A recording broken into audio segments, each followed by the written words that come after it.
नमस्ते बच्चों। प्रश्नावली 2.2 हमने कंप्लीट कर ली है। प्रश्नावली 2.2 के वीडियो नहीं देखे हैं तो आई बटन और प्लेलिस्ट में उनका लिंक दिया हुआ है, वहां जाकर के आप उन वीडियोज़ को देख सकते हैं। आज की इस क्लास में हम प्रश्नावली 2.3 के जो 10 सवाल हैं उनको हल करके देखेंगे। साथ में उत्तर की जांच भी करके मैं आपको बताऊंगा, तो वीडियो को ध्यानपूर्वक देखना है। हर सवाल को आपको अच्छी तरह से समझना है। जहां आपको नोट करना है वहां आप वीडियो को रोक करके उस सवाल को अपनी कॉपी में नोट कर लीजिए। तो देखिए, सबसे पहला सवाल है 3x बराबर 2x प्लस 18। यहाँ जैसे प्रश्नावली 2.1 में हमने सवालों को हल किया था, उसी तरह से सबसे पहले करेंगे पक्षांतरण। पक्षांतरण करने पर एक पक्ष वाली संख्या अगर दूसरे पक्ष में जाती है तो अगर प्लस की संख्या है तो वो ऋणात्मक हो जाएगी और ऋणात्मक है तो वो धनात्मक हो जाएगी। यहाँ 2x का हम पक्षांतरण कर देंगे तो ये माइनस 2x हो जाएगा और बराबर 18। 3x में से 2x को घटाएंगे तो बचेगा 1x बराबर 18। तो यहाँ x की वैल्यू हमारे पास आ गई 18। अब ये 18 हमारा आंसर सही है या गलत है, उत्तर की जांच करेंगे। उत्तर की जांच, यहाँ जो x की वैल्यू है वो इस समीकरण में रख देंगे। तो x बराबर 18 रखने पर 3 गुणा x की वैल्यू हमारे पास 18 बराबर 2 गुणा x की वैल्यू 18 प्लस 18। यहाँ हम बराबर के, अब इसमें पक्षांतरण नहीं करना है, केवल बराबर के निशान के आगे जो संख्या है उनको गुणा और प्लस या जोड़ बाकी जो भी हो रहा है उसको करना है। दोनों पक्षों में अगर संख्या बराबर आ रही है तो हमारा उत्तर सही है, वरना गलत है। तो 18 को हम 3 से गुणा करेंगे। 18 दूनी 36, 18 तिये 54 बराबर 18 दूनी 36 प्लस 18। बाएं पक्ष में आया 54 और दाएं पक्ष में 54 में 36 में 18 जोड़ेंगे तो आएगा 54। यानी दोनों पक्षों की संख्या हमारे पास बराबर आ रही है, तो हमारा उत्तर सही है। तो यह हो गई आपकी उत्तर की जांच। इति सिद्धम। यह आपका पहला सवाल। वीडियो को रोक करके इस सवाल को अपनी कॉपी में नोट कर लीजिए। और अब चलिए देखते हैं दूसरा सवाल। प्रश्न नंबर 2 यहाँ लिखा हुआ है 5t-3। दोबारा लिख लेते हैं। यहाँ 5t-3 बराबर 3t-5। 3t-5 वही पक्षांतरण करेंगे तो 5t-3t बराबर ये माइनस के 5 और ये माइनस के 3 पक्षांतरण करेंगे तो हो जाएंगे प्लस का 3। आगे नाम लिख दीजिए। पक्षांतरण जो भी कार्य करते हैं वो सामने लिखते चले जाएं। 5t में से 3t को घटाएंगे, बचेगा 2t बराबर माइनस के हैं 5 और प्लस के हैं 3। तो -5 में से 3 प्लस के कम हो जाएंगे तो बचेगा माइनस का 2। तो t बराबर -2/2। 2 का पक्षांतरण करेंगे तो यहाँ t के साथ में गुणा है 2, दूसरी तरफ आते ही भाग में हो जाएगा। 2 में 2 का भाग देंगे -1। तो यहाँ t की वैल्यू हमारे पास आई -1। उत्तर की जांच के लिए t बराबर -1 रखने पर जो भी समीकरण दिया गया है, जहाँ t लिखी हुई है उसकी जगह हमें -1 लिख देंगे। सबसे पहले 5t, तो 5 गुणा -1 और -3 बराबर दाहिने पक्ष में है 3t, तो 3 गुणा -1 और -5। सबसे पहले -1 को 5 से गुणा करेंगे तो आएगा -5 और ये -3 बराबर है 3 को -1 से गुणा करेंगे, -3 और -5। देखिए -5 -3 -3 -5 इनको हम जोड़ेंगे तो होगा -8 और इस तरफ भी होगा -8। दोनों पक्षों में हमने t का मान रखने पर समान संख्या आ रही है, तो हमारा उत्तर है वो सही है। तो ये हो गया आपका सवाल नंबर 2। वीडियो को रोक के सवाल को कॉपी में नोट कर लीजिए।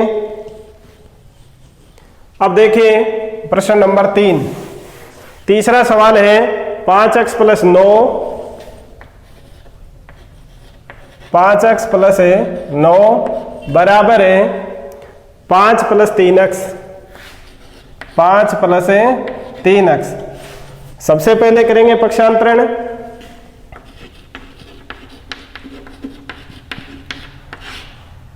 अक्ष वाली संख्याओं को हम बाएं पक्ष में ले आएंगे। 5x है -3x है बराबर है 5 और 9 हो जाएंगे दूसरे पक्ष में आते ही माइनस के। अब 5x में से हम 3x को घटाएंगे, बचेगा 2x है बराबर है 5 है प्लस का और माइनस के 9। -9 में से 5 है प्लस वाले कम हो जाएंगे, बचेंगे -4। तो यहाँ x बराबर है -4/2। 2 का भाग हम -4 में देंगे तो x की वैल्यू आएगी हमारे पास -2। यह आपका आंसर है। उत्तर की जांच करते हैं।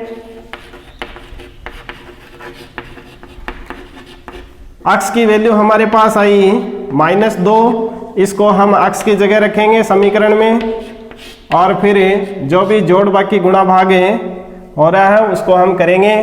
5 गुणा x की वैल्यू -2 प्लस 9 और दाहिने पक्ष में 5 प्लस 3 गुणा x की वैल्यू -2। -2 को बाद से गुणा करेंगे तो आएगा -10 प्लस के 9 और ये 5 ज्यों का त्यों प्लस 3 को हम -2 से गुणा करेंगे तो आएगा -6। अब देखिए यहाँ -10 है और प्लस के 9 है तो माइनस का 1 बचेगा और ये प्लस के 1 है और ये प्लस माइनस करेंगे माइनस, तो -1 बराबर है 5 में से माइनस के 6 कम करेंगे तो बचेगा -1। दोनों पक्षों में संख्या बराबर आ रही है, इसलिए हमारा जो आंसर x की वैल्यू 2 आया है -2 वह सही आंसर है। यह आपका क्वेश्चन नंबर 3। चलिए देखते हैं क्वेश्चन नंबर 4। चौथा प्रश्न है 4z + 3 4z + 3 बराबर है 6 + 2z 6 + 2z। पक्षांतरण करेंगे। बड़े सीधे सीधे सवाल हैं। अगर एक सवाल आपने अच्छी तरह से समझ लिया तो सारे सवाल हैं वो आसानी से हो जाएंगे। -2z बराबर 6 - 3। 4z में से 2z घटा देंगे, 2z प्लस के बचेंगे बराबर 6 में से 3 माइनस करेंगे तो हमारे पास आंसर बचेगा प्लस का 3। अब z बराबर है 3/2। यहाँ किसी भी संख्या से ये डिवाइड नहीं हो रहे हैं तो z की वैल्यू 3/2 आ जाएगी। अब समीकरण में z की जगह 3/2 रख करके उत्तर की जांच करेंगे। उत्तर की जांच z बराबर है 3/2 रखने पर 4 गुणा z की वैल्यू 3/2 प्लस 3 बराबर है 6 प्लस 2 गुणा z की वैल्यू 3/2। ऐसे श्रृंखला वाले जो सवाल होते हैं उसमें सबसे पहले यदि कोई कोष्टक है तो उसको सरल करेंगे, उसके बाद में भाग, उसके बाद में गुणा, उसके बाद में जोड़ और लास्ट में बाकी करते हैं। तो यहाँ देखिए ये 2 के पहाड़े से ये संख्याएं डिवाइड हो जाएंगी। 2 एकम 2 और 2 दूनी 4 और 2 को 3 से गुणा करेंगे 6 + 3 बराबर है 6 प्लस 2 से 2 कैंसिल हो जाएगा, 3 बचेगा। 6 और 3 को जोड़ेंगे 9, और इधर भी 6 और 3 को जोड़ेंगे 9। दोनों पक्षों में संख्याएं बराबर आ रही हैं, इसका मतलब है हमारा आंसर सही है। वीडियो को रोकिए और कॉपी में नोट कर लीजिए। अब देखिए क्वेश्चन नंबर 5। पांचवा प्रश्न है 2x माइनस 1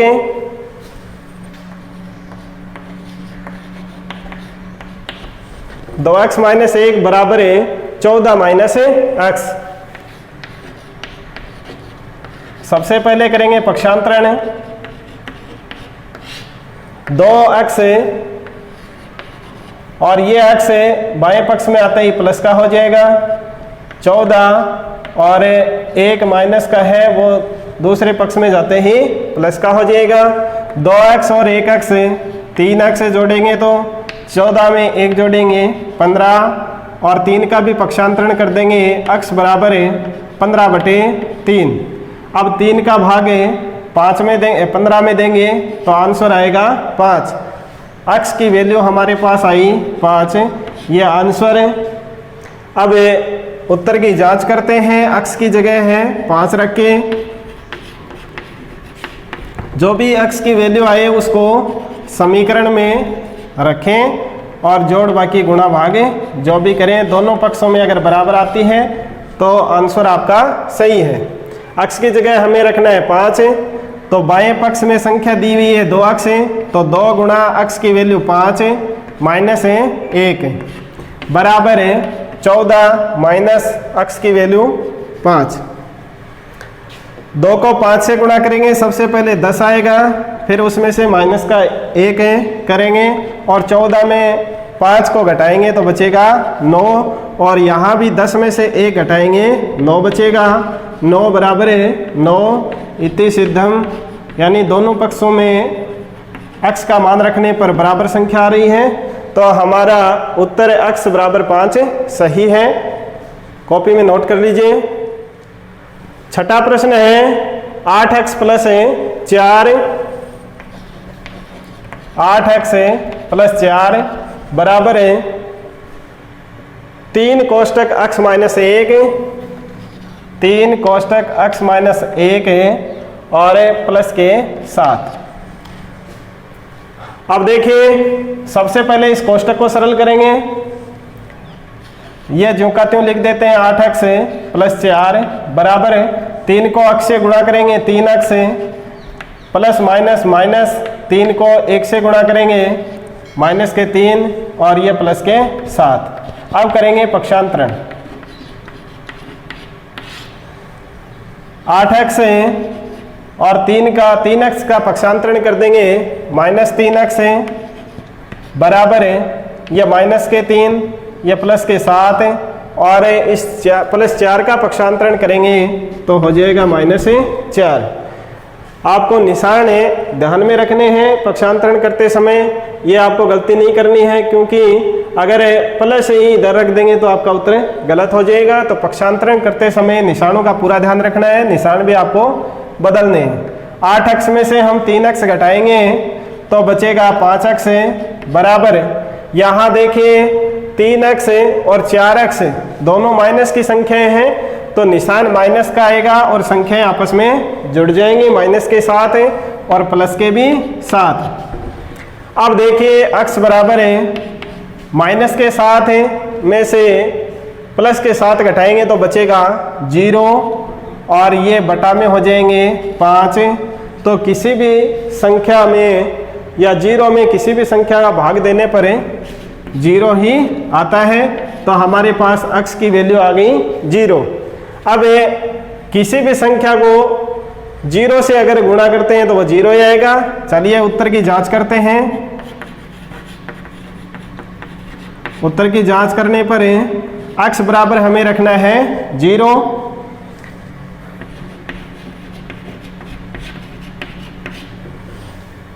आठ x है तो 8 गुणा x की वैल्यू हमारे पास आई 0 प्लस के 4 बराबर है यहाँ 3 कोष्टक 0 माइनस 1 और प्लस के 7। यहाँ देखिए किसी भी संख्या को 0 से गुणा करेंगे 0 आएगा, और उसमें 4 को जोड़ देंगे।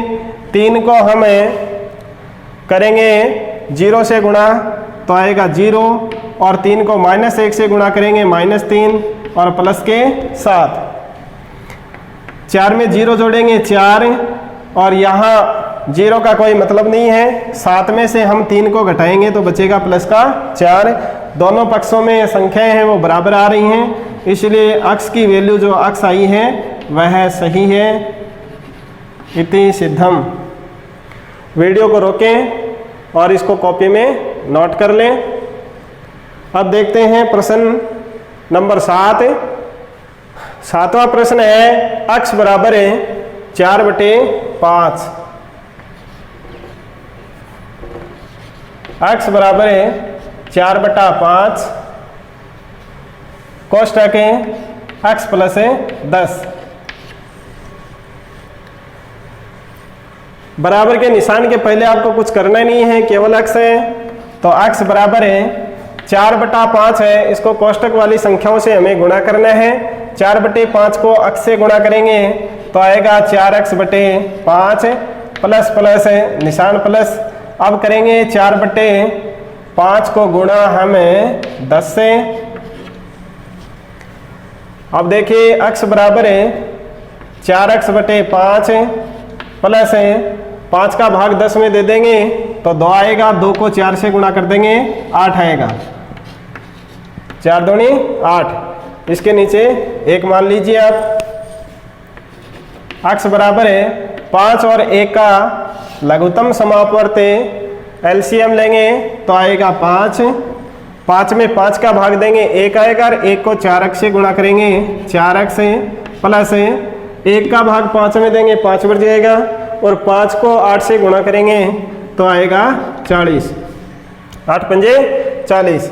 इस तरफ भी अक्स के नीचे 1 मान लीजिए, और अब इसका कर दीजिए वज्र गुणा, क्रॉस मल्टीप्लाई या कैंची गुणा। वज्र गुणा करने पर, वज्र गुणा का मतलब तिरछा गुणा। 5 को हम कर देंगे अक्स से गुणा तो आएगा 5x से, और 1 को इससे गुणा करेंगे तो कोई फर्क नहीं पड़ेगा, क्योंकि एक किसी भी संख्या को 1 से गुणा करने पर वही संख्या आती है। तो 4x प्लस 40। अब करेंगे पक्षांतरण। 5x और 4x को हम ले आएंगे बाएं पक्ष में तो -4x बराबर है 40। 5x में से 4x घटा देंगे तो बचेगा 1x, तो x की वैल्यू हमारे पास आ गई 40। अब इसको हम रखेंगे समीकरण में, और अगर दोनों पक्षों में संख्याएं बराबर आती हैं तो हमारा उत्तर है वो सही है। चलिए उत्तर की जांच कर लेते हैं। x बराबर है 40 समीकरण में रखने पर, समीकरण में रखने पर x की जगह हमें 40 रखना है, तो पहले बराबर के निशान से पहले 40 है। अब दाएं पक्ष में रखना है 4/5 कोष्ठक x की वैल्यू 40 प्लस 10। अब देखिए 40 बराबर है 4/5 को गुणा करना है एक बार 40 से, प्लस 4/5 को गुणा करना है 10 से। 5 8 40 और 5 दूनी 10। यहाँ 40 है और 8 चौके 32 प्लस 4 दूनी 8 है। अब यहाँ भी देखिए 32 और 8 को जोड़ेंगे तो कितना आएगा 40। तो हमारा आंसर है वो सही है, x की वैल्यू 40 आएगी। इति सिद्धम। वीडियो को रोक करके अपनी कॉपी में नोट कर लीजिए। 8वां प्रश्न है 2x/3 प्लस 1। 2x/3 प्लस 1 और दाहिने पक्ष में है 7x/15 प्लस 3। 7x/15 plus 3। बटा वाली संख्या को हमेशा लघुत्तम लेके सबसे पहले सरल करेंगे। यहाँ 1 है, इसके नीचे भी 1 मान लीजिए, 1/1। अब इनका लसाअ पे लेंगे, एलसीएम 3 आएगा, 3 में 3 का भाग देंगे 1 आएगा, और 1 को 2 अक्ष से गुणा करेंगे तो आएगा 2 अक्ष, प्लस 1 का भाग 3 में देंगे 3 बार जाएगा, और 1 से गुणा करेंगे तो आएगा 3, बराबर है। यहाँ भी 3 के नीचे 1 मान लीजिए, और इनका एलसीएम आएगा 15। 15 में 15 भाग देंगे 1 आएगा, और 1 को 7 अक्ष से गुणा करेंगे 7 अक्ष, प्लस 1 का भाग 15 में देंगे तो आएगा 15, और 15 को 3 से गुणा करेंगे तो 15 × 45। अब करेंगे वज्र गुणा, क्रॉस मल्टीप्लाई। वज्र गुणा करने पर 15 है, उसको 2 अक्ष और 3 से गुणा करेंगे, 3 को 7 अक्ष प्लस 45 से गुणा करेंगे। तो 15 को सबसे पहले किया 2 अक्ष से गुणा, तो 15 दूनी 30, और अक्ष ज्यों का त्यों, और 15 × 45, बराबर है 7 को करेंगे 3 अक्ष से गुणा, 7 × 21 अक्ष, प्लस 45 को करेंगे 3 से गुणा, तो 45 दूनी 90, और 45 × 135। अब करेंगे पक्षांतरण। पक्षांतरण करने पर अक्ष वाली संख्या को हम बाएं पक्ष में ले आएंगे। 30 अक्ष है, ये प्लस के 21, बाएं पक्ष में आते ही माइनस के हो जाएंगे, बराबर है 135, और ये 45 दाएं पक्ष में जाते ही माइनस के हो जाएंगे। यहाँ 30 अक्ष में से हम 21 अक्ष को घटाएंगे तो बचेगा 9 अक्ष, बराबर है 135 में से 45 को घटाएंगे तो बचेंगे 90, और अक्ष बराबर है 90/9, बराबर है 10। अक्ष की वैल्यू हमारे पास आ गई 10। अब ये अक्ष बराबर 10 है, समीकरण में रखने पर उत्तर की जांच के लिए, उत्तर की जांच, अक्ष बराबर है 10 को समीकरण में रखने पर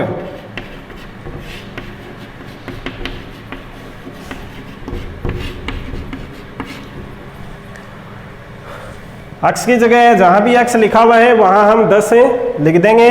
तो सबसे पहले 2 × 10 तो आएगा 20/3 प्लस 1, और दाएं पक्ष में 7 × 10 बराबर हो जाएगा 70/15 प्लस 3। अब इनको भी लघुत्तम लेके सरल करेंगे। यहाँ आया लघुत्तम 3, 3 में 3 का भाग देंगे 1 आएगा, 1 को 20 से गुणा करेंगे तो आएगा 20, प्लस 3 में 1 का भाग देंगे 3 आएगा, और 1 से गुणा करेंगे तो 3, बराबर है। यहाँ भी 1 मान लीजिए, इनका एलसीएम आएगा 15। 15 में 15 भाग देंगे 1 आएगा, 1 को 70 से गुणा करेंगे 70, प्लस 1 का भाग 15 में देंगे 15 आएगा, और 15 को कर देंगे 3 से गुणा, तो 15 × 45। अब वही इसमें भी आपको वज्र गुणा करना है। यहाँ एक बार जोड़ लीजिए आप, 20 और 3 हो गए 23/3, बराबर है, इनको जोड़ेंगे 70 और 45 को जोड़ेंगे 115/15। अब देखिए इन दोनों संख्याओं में 5-5 का भाग जा रहे हैं, 5 का भाग इसमें देंगे तो आएगा 23×5 115, और 5×3 15। बाएं पक्ष में भी 23/3 है, और दाएं पक्ष में भी 23/3 है। दोनों पक्षों में संख्याएं बराबर हैं, इसलिए हमारा आंसर है वो बिल्कुल सही है। इति सिद्धम। वीडियो को रोक करके अपनी कॉपी में नोट कर लीजिए। अब देखिए प्रश्न नंबर 9। 9वां प्रश्न है 2y + 5/3 बराबर 26/3 माइनस y। 2y + 5/3 बराबर 26/3 माइनस y। अब देखिए यहाँ भी एलसीएम लेकर के इनको सरल करना है। जो भी बटा की संख्या है और प्लस माइनस में अगर लिखी हुई हैं तो उनको सबसे पहले एलसीएम लेकर के सरल करेंगे। इन दोनों का एलसीएम आएगा 3, 3 में 1 का भाग देंगे आएगा 3, और 3 को 2y से गुणा करेंगे तो 3 दूनी 6, और y ज्यों का त्यों। 3 में 3 का भाग देंगे 1 आएगा, और 1 को 5 से गुणा करेंगे 5। इस तरफ भी एलसीएम आया 3, और 3 में 3 का भाग देंगे 1 आएगा, और 1 को हम कर देंगे 26 से गुणा तो 26, और 1 का भाग देंगे 3, और 3 को y से गुणा कर देंगे 3y। ठीक है। इसके बाद में हम करेंगे वज्र गुणा। वज्र गुणा करने पर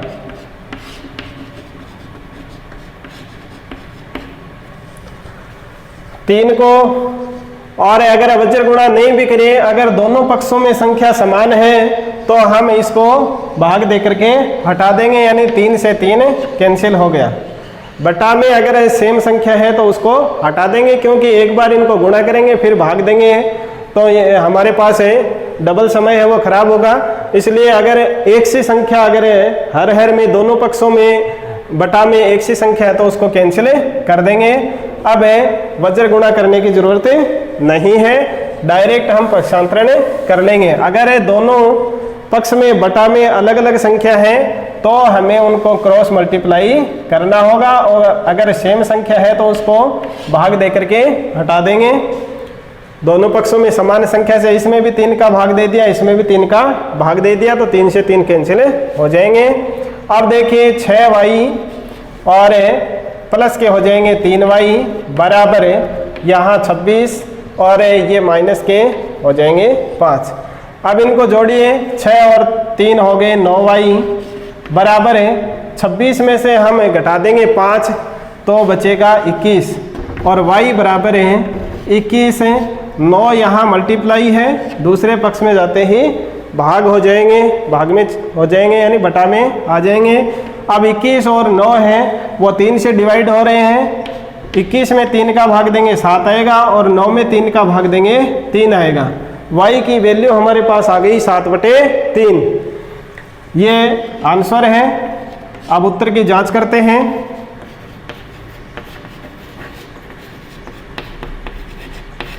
y बराबर हमें रखना है, जहां भी समीकरण में y दिया हुआ है उसकी जगह हमें 7/3 रखना है। y बराबर 7/3 समीकरण में रखने पर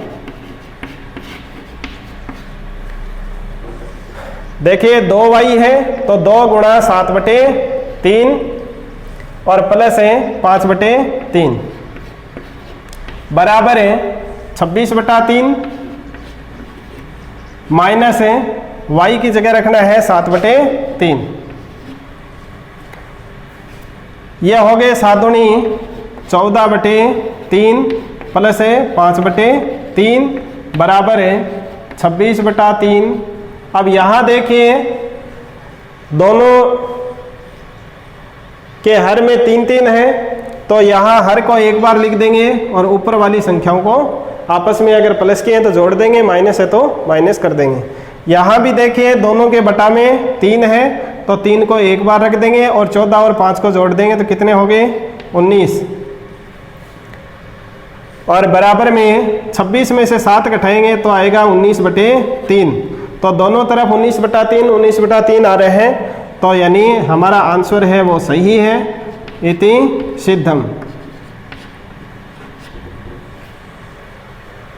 वीडियो को रोक करके कॉपी में नोट कर लीजिए।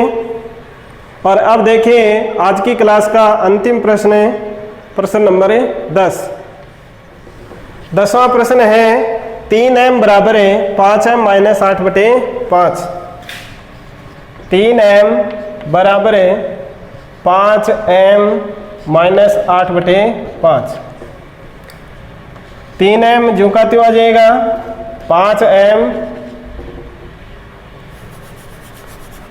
5m है उसके नीचे 1 मान लीजिए, और यहाँ इसका एलसीएम लेंगे, एलसीएम आएगा 5।